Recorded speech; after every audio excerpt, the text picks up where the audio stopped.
Hey everybody, Jim Powers with MaryvilleSaints.com and Saints Vision, and a busy fall starting to ramp up for us here. And our women's bowling team finally got the green light. They will open up competition this weekend over in Fairview Heights, Illinois, at the Bearcat Hammer Open. And joining us is their head coach, Brandi Branka. And Brandi, first off, thanks for the time. Hope everybody's safe. And you have just got to be so excited to get your student athletes out on the lanes, able to actually participate and play against somebody else other than just practicing. Yes, I am super excited. We been practicing since the middle of September, and unfortunately, with the whole COVID thing, our season got cut short. The girls made postseason to sectionals, and this was the first time they've ever made it. And unfortunately, due to COVID, the tournament got canceled. So I know these girls are hungry and they're ready to get back at it. The one thing, and I've talked to a lot of our coaches about this, is, how everybody had to pivot and go a different direction back in March. And obviously, no conference championship, then obviously the sectional. I mean, March was the whole spring was extremely difficult for all of our student athletes. And, I think you guys as coaches did a terrific job in, keeping everybody on the same page, especially with studies. And it showed with your guys' team GPA finishing up the spring semester as strong as you guys did under some extraordinary circumstances.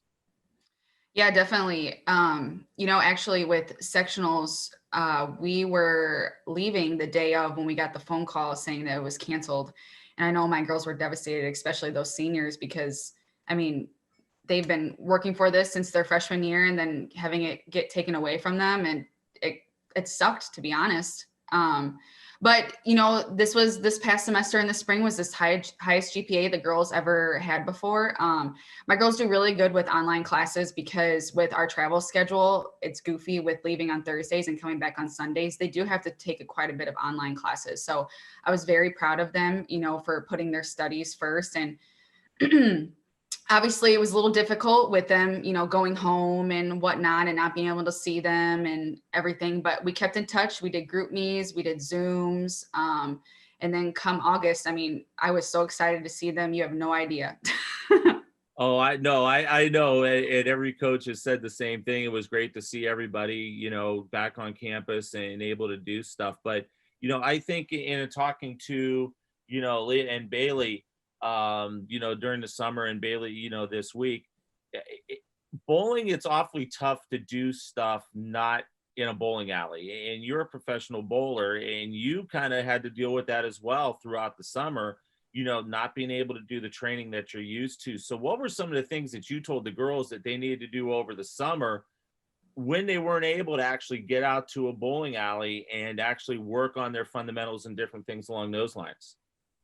Yeah, we're definitely a unique sport, to say the least. I know bowling alleys have been closed since, the end of March to August. And even in Michigan, I have two girls in Michigan and their bowling alleys were closed all summer. So they had no opportunity to get into a bowling alley unless they worked there.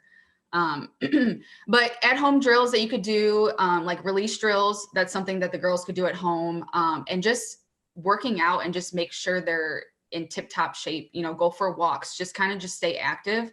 That's really all they could do unless they got into a bowling alley, which at that point they couldn't because they were all closed.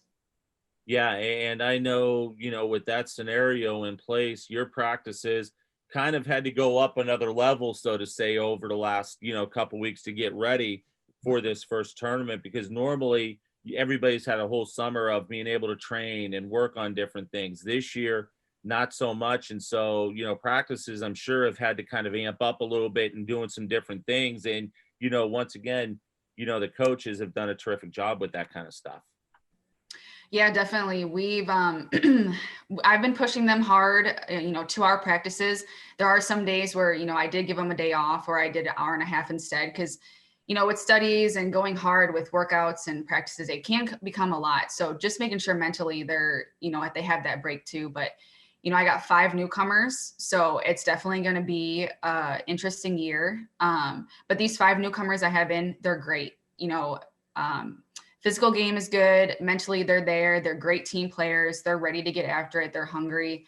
So I'm really excited to see how we do this upcoming weekend. Yeah, no doubt. And with that nucleus coming back of veterans, that that shows in the GLVC preseason poll. We're number two, number four on the D2, D3 side for national 10-pin coaches, number 18 nationally in all divisions. I mean, that kind of shows where our program is right now. But obviously, I know you guys want to raise that bar a little bit more and get to where our neighbors over across the river, McKendree, are, and being able to compete week in and week out with them. Yeah, definitely. I was very pleased to see, the rankings in GLVC and the NTCA poll. Do I think we should be higher than 18? I do, but we'll see. We'll see how these first couple tournaments go. It'll definitely be different because, unfortunately, not every team gets the opportunity to compete this semester. And we are very lucky that we are one of those teams that we can. So, like I tell these girls, take advantage of it. You could be sitting at home and not doing anything. So, I'm very happy that our school and our conference is giving us the chance to compete. And I couldn't be more excited for it. Yeah, and it's going to be a total different look and feel at a lot of the tournaments this year. Normally, and I reference our tournament in January. It's packed. I mean, moms and dads and sisters and brothers and friends able to come. But it's going to be a totally different experience, at least for the time being, for our student athletes at these tournaments. And I think everybody's protocols are pretty much set to keep everybody safe and being able to continue to compete throughout the fall. Yeah, definitely. For example, this McKendree tournament this weekend, there's usually about 18 to 20 teams that go. And this year there's only 8 because of COVID restrictions. I mean, we got to keep a pair in between each match. And like I said, not a lot of teams are competing. There's going to be no spectators allowed to be there, but we will be able to film the event. So that's one good thing about us is that we can film every match. So the parents, fans, they're still able to watch their, daughters and watch their friends bowl and whatnot. So I'm very happy that we have that opportunity to do that. No doubt. Well, Brandi, we appreciate the time. We're excited to get the ladies going this weekend, and it's going to be a lot of fun following our women's bowling team throughout the fall and throughout the winter.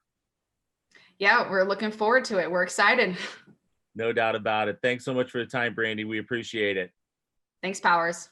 Brandi Branka joins us as the women's bowling team gets ready to start action. They'll open up on Friday over at Fairview Heights in the Hammer Bearcat Classic. Now, once again, no fans are going to be allowed, but we are going to be streaming, and we're working on a couple new things with our streaming. That way, all of our parents for the bowling team are going to be able to see our ladies compete on a weekend basis, and we're excited about that.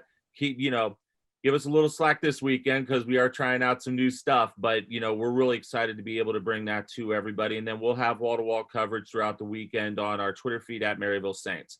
For Coach, I'm Jim Powers. Thanks so much for tuning in to MaryvilleSaints.com and Saints Vision. Have a great week, and as always, go Saints.